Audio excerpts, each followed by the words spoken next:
Flint, ME, state spending on attorneys working on civil and criminal court cases tied to the Flint water crisis has nearly reached $25 million, new figures requested by MLive-The Flint Journal shows. Accountings by the Michigan Department of Environmental Quality, Department of Health and Human Services and Governor's Office detail the spending, which has increased approximately $5 million since the start of the year, reaching more than $24.8 million.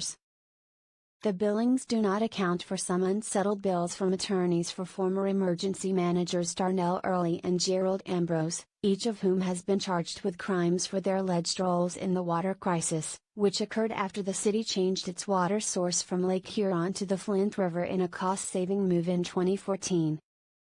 State records show that spending on civil and criminal attorneys for the DEC and its employees alone has eclipsed the entire appropriation by the Michigan legislature for the 11 active water crisis prosecutions by the Office of Attorney General Bill Scoot.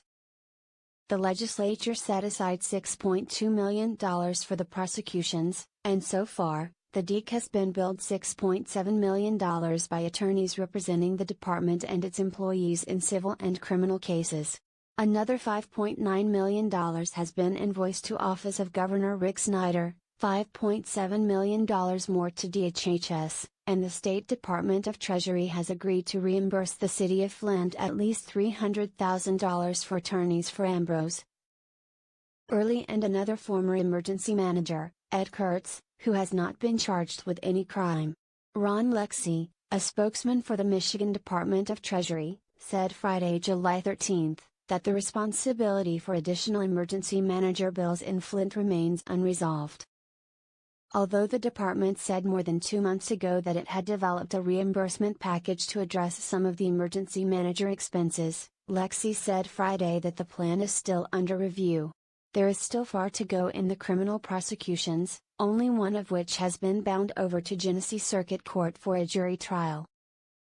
Genesee District Court Judge David Goggins is expected to make a bind-over decision on the criminal case of DHHS Director Nick Lyon later this month, and testimony has also concluded in the preliminary examination of Dr. Eden Wells, Chief Medical Executive for the state.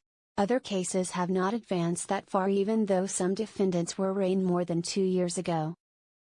Special Prosecutor Todd Flood said this week that he's doing what he can to match the resources of defendants, whose attorneys are being paid for by state taxpayers.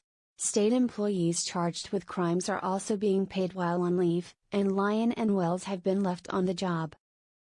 Lyon alone has amassed $1.4 million in attorney bills to date, a small part of which, $64,233, has gone to former Michigan Solicitor General John Bursch, who appeared in court for the first time with Lyon for oral arguments in his preliminary exam this week.